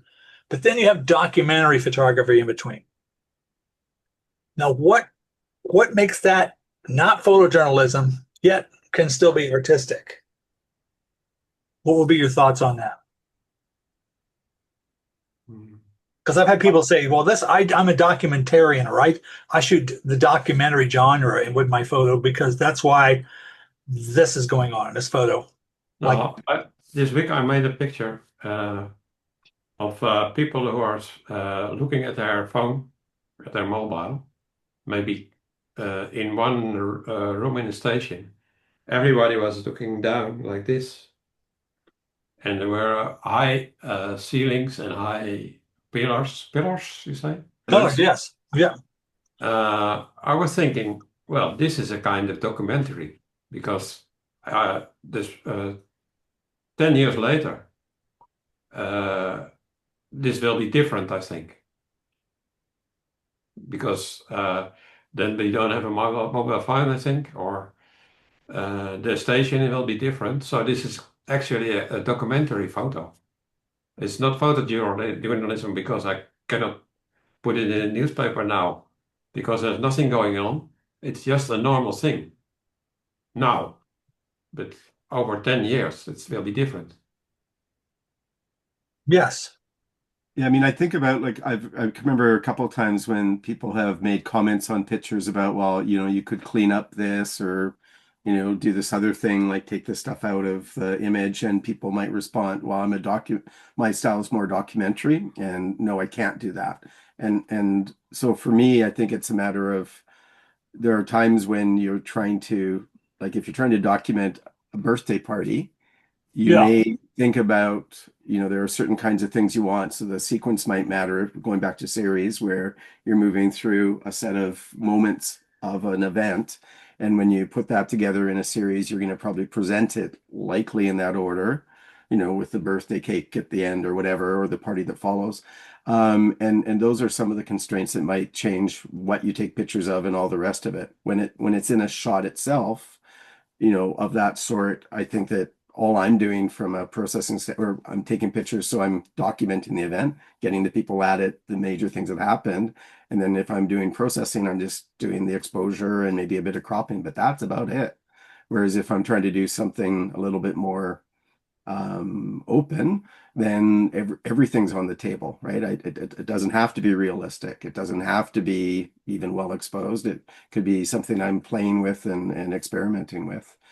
Doing, shallow depth of field shots of flowers. Well, I was in a garden a month or so ago, and one of the gardeners there asked about if I could take some pictures of things because they wanted kind of good, really sharp images of plots. And I said, well, I could do that, but I'm not too inclined to do that because, I take these kinds of shots, which are very different. And so I think that if you're just trying to document something, you're just trying to capture, still within a choice of a frame, something that's pretty true to an event, to a scene, to whatever's in the background. You don't go in and clean or remove things. You just try to show it in terms of what's there. But even that is a bit of a conceit because we make choices in terms of what's within the frame. Mm-hmm. So it's a bit artificial to say that that's capturing what was there.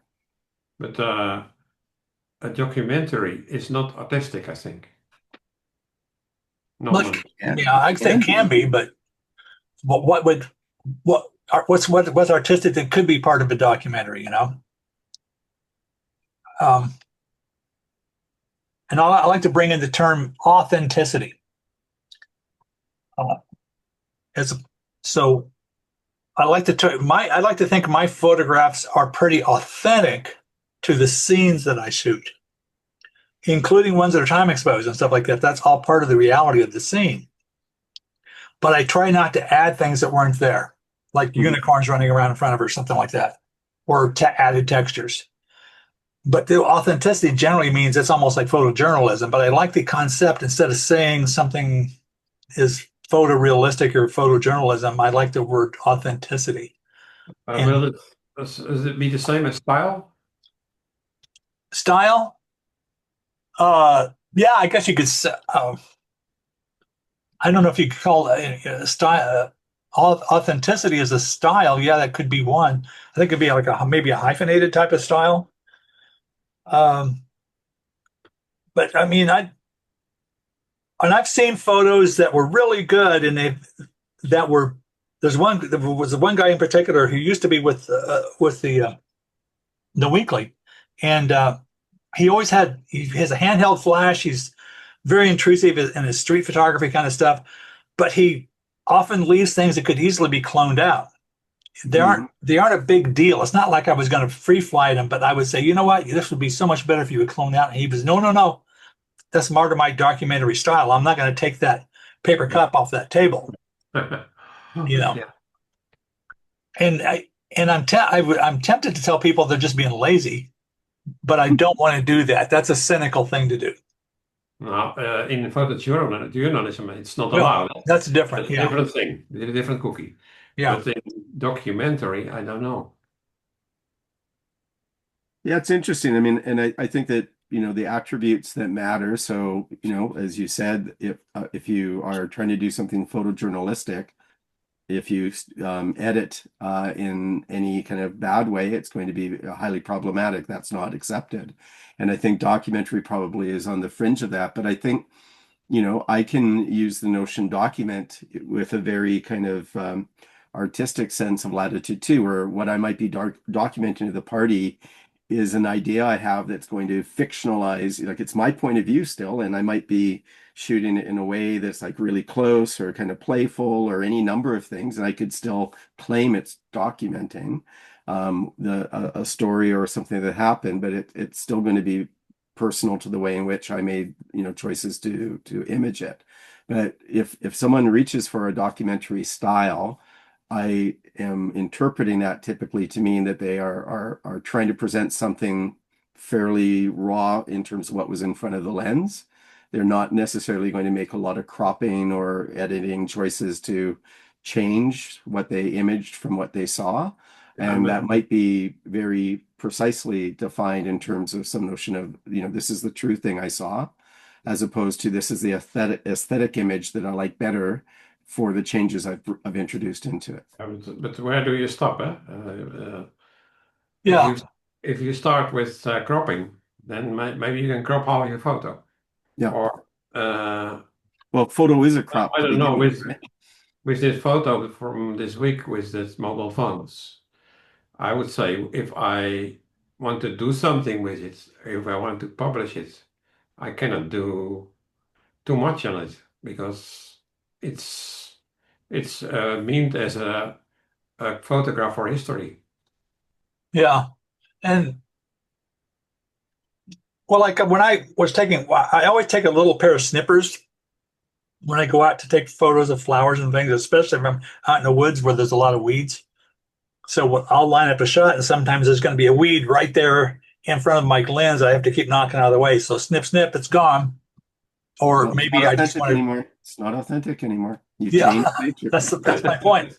You're Or doing even your ones that are there, instead of boom, I'm going to get rid of that one. So simplify the scene. Again, it's not authentic, but I think it's authentic. I'm trying to bring that forth, that flower or that insect or whatever it might be. I don't want to take a picture of the garbage around it. Mhm. Even though that might be what the scene was, that's not what I was trying to capture at all. And there are street photographers as well. They say you cannot do anything in your photo because this is a street. Yeah. And, well, if there's garbage, there's garbage. Yeah. Well, and again, I think I certainly feel I will edit things differently when, depending on my intentions. But if yeah, it's a curious one because I think that there are things that I will do aesthetically when I'm wanting to present something in a way that's not really focused on the context so much. And if I'm making, and I'm more than happy to make things look different than what they look like in the world.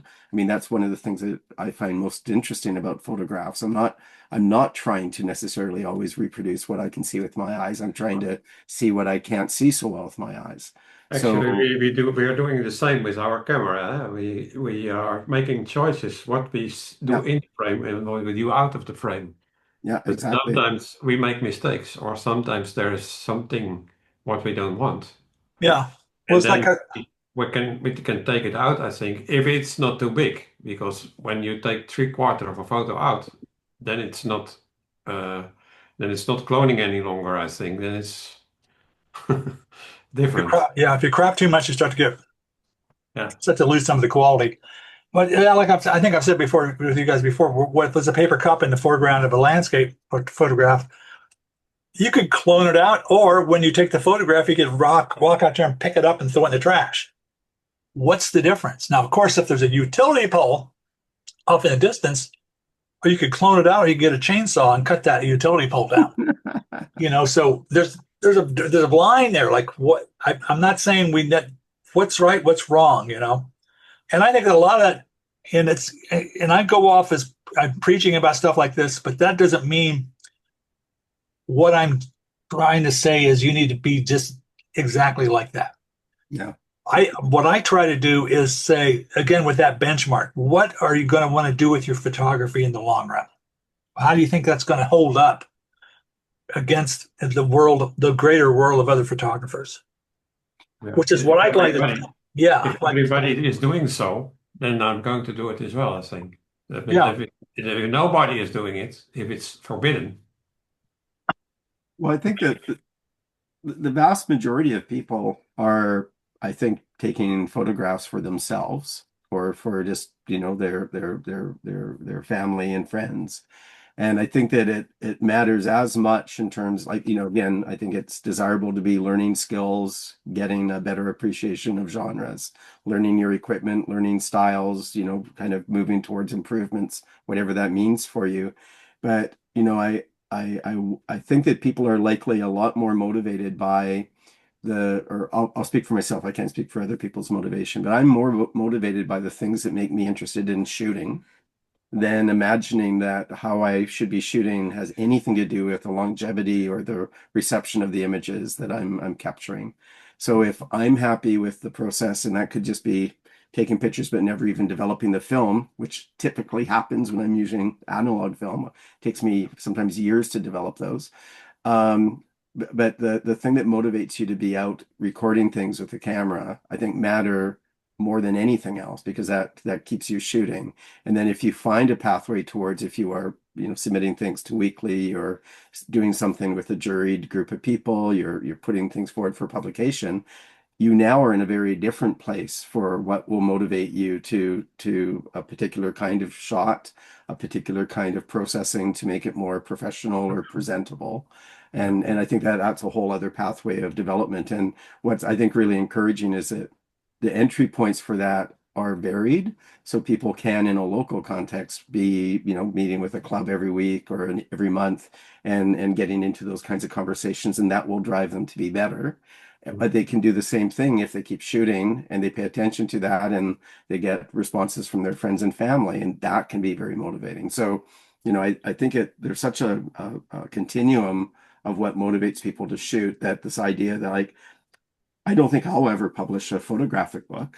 Maybe it's imaginable, but that's just not something that's going to inspire me to pick up my camera. And that's a lot of work. You could do it on a website, but you know what? That's a lot of work. Yeah. And you could probably spend better time shooting photos. Well, and I just don't. That's not a goal of what I do. So I'm. Photojournalism, when you are sending your picture for a prize, for winning a prize, then it's different. You can only do some light and no more. I think sharpen is not allowed. Yeah, if you're submitting your photos for prizes and things like that, that be along the line of what I'm talking about. You want to be able to do that. I mean, I kind of feel like I'm always trying to coach people into how to make it more likely you're going to be successful in that kind of thing. Possibly because when I grew up, the ideal would have been a National Geographic photographer, where you have to submit these transparencies to the editors of National Geographic they're going to either use or not use your photos. Yeah. It's a different world now. So, maybe it's just because I'm old, but I think you still have along those same lines. But I think too many times people, especially beginners, they think their stuff is so great, even though it isn't, because they're just trying to do something weird. And often that's because it's of overprocessing. Well, and I think that, the best thing that happens when you start to open yourself up to critique is that you start looking at your own work differently. And that awareness, I think, is a pathway to all kinds of potential changes and improvements. So, I think having standards, having knowledge, applying that knowledge to improve your technique, having, kind of ideas for concepts like you started earlier telling us about the series that kind of drive some of the photography you do. Those are all things that I think will lead to stronger, more interesting and developing approaches in your photography. So those are highly desirable ways to approach it. Yeah, that's a great goal. And it could be many goals, but that's a good one. And it's not that doesn't sound like that hard of a goal to try to achieve. Now, I had a couple of other topics to cover, but can cover that another time. This is something I forgot to do last time, but I was going to go on reflections because I think Jan and I were talking about reflections, the ins and outs, and how to best use what you should be looking for with reflections, like in store windows and things like that. What are some good rules of thumb about that? Go out after dark. Yeah. That's the one I'll say. Go out when it's wet. Yeah. And another thing I was going to ask about, do either one of you, if you have either one of you been in a photography club? I have been a couple times, but not for a long period of time. Yeah, I've been as well, but I don't like it there. Oh yeah. I've had pretty good luck with the one that I'm in right now. So this is the closest I I've got think right now. because I'm too critical. So everybody tells me, "Oh, what a nice photo, what a nice photo," but then you cannot tell something about it because, yeah, you are, how you say, mismatching, or you are tapping on somebody's tones. And yeah, you got to walk carefully. everybody is making great pictures. And yeah, I'm not so happy with that. Then the last thing I had up, and we're about out of time here, is documenting our work. Do you document your stuff? Do you keep track of what you do? Keep notes? No. I don't keep written notes on much of this, but so it's more I'm tracking some sense of this in terms of just how I'm doing or how I'm organizing some of my collection, but also in terms of the reading that I'm sometimes prompted to do. So but I think the clear answer is no, I'm not actually writing out process and all of that. It takes a lot of work. I remember Ansel Adams, he had books, Yeah. and they put every day in this agenda. This day I've done this, and this day I've worked this out. And I know one teacher of my study as well. He did the same with his photographs. So he has experience for 40 or 50 years. Wow. For every year he has an agenda, whereas everything is inside as a technical man. So he knows every lens, he knows every stuff he has in his books. No, I did a lot of note taking in my darkroom work, but I'll tell you what, in darkroom work, you have some time to wait. You're waiting on things to get developed. So Yeah. you have time to make these notes. We don't have that much time anymore. And I use Evernote, but there are other, I think Mac Notes is a really good one. Plenty of good note-taking programs. And I don't think it hurts to jot down a few notes about what you did with your stuff, and that can go a long way. I don't have what I did, but sometimes I jump into something and I don't know about, and then I write for myself a story, the story, and I put it in the computer. So the next time I pick it up and I read it again, and then I know because sometimes I forget as well. For example, with editing software, you know how to do it, but after 3 weeks, you remember that you Yes. have done something, and then you think to yourself, "Oh, what I've done," and then That's where it helps us take the note. For people who do astronomy, a lot of folks talk about the value of sketching the sky. So not just visually observing, but then, actually trying to draw what you see and make notes about the conditions and stuff like that. And one of the things that happens when you spend that additional time both notating what you're doing, but also kind of trying to observe and take time to observe is you get to be a much better observer. You become more aware of more subtle details and all of that. So anything that kind of slows you down, that you can kind of move towards documenting to thinking about and thinking through the things at work, that's all going to contribute to a more informed approach that, and you can go back and reference and capture some of the changes in approach that you may have experienced. Yeah, that's one thing. The cool thing about photography is there's so much you can do with that stuff in the technical aspect and things like that. But then you still have the spontaneity, the feeling for what we're trying to do with our work, and it's a great thing to combine. Well, even a very simple thing like if so for people who haven't done this, like look through your photo collection and do a search on what's your most commonly used focal length. And you might be surprised that, in fact, everything you do is between a certain range. Well, that might be telling you something about the lenses that you prefer to shoot with. And you may not be aware of that until you kind of look back to how you shoot. That teacher I was talking about, he wrote down as well when he had a shoot, he wrote down the weather. Yeah. And then he noticed next time when he was there, he noticed the shutter time and the diaphragma and the kind of weather he had. So then he can easily manage it. Yeah, fortunately, my camera, it has GPS coordinates. So every time I get a photo, I've got the exact location on everything. Yeah. Sometimes you get in tall buildings and things like that, it messes it because it's in the shadow of the GPS satellites or something. That helps as well. Yeah. But we are at past 3 o'clock. So this was a great conversation. I want to talk more about documenting our work. I think that's important. And reflections. So get some ideas on reflections. And I have go out at night. A lot of things to tell about it, but next week I'm not there. Okay. Yeah, well, I won't either because I'll be camping. I'll be in the wilderness. Okay. What is tomorrow? Oh, wait a minute. That's the best 4th of July weekend here in the United States. So that might be a good one to skip for everybody. So yeah. Okay, guys, it's great to see you. I'm going to post a video before the end of the day. Yeah, you too. Bye-bye. Have fun shooting. Bye. Bye, guys.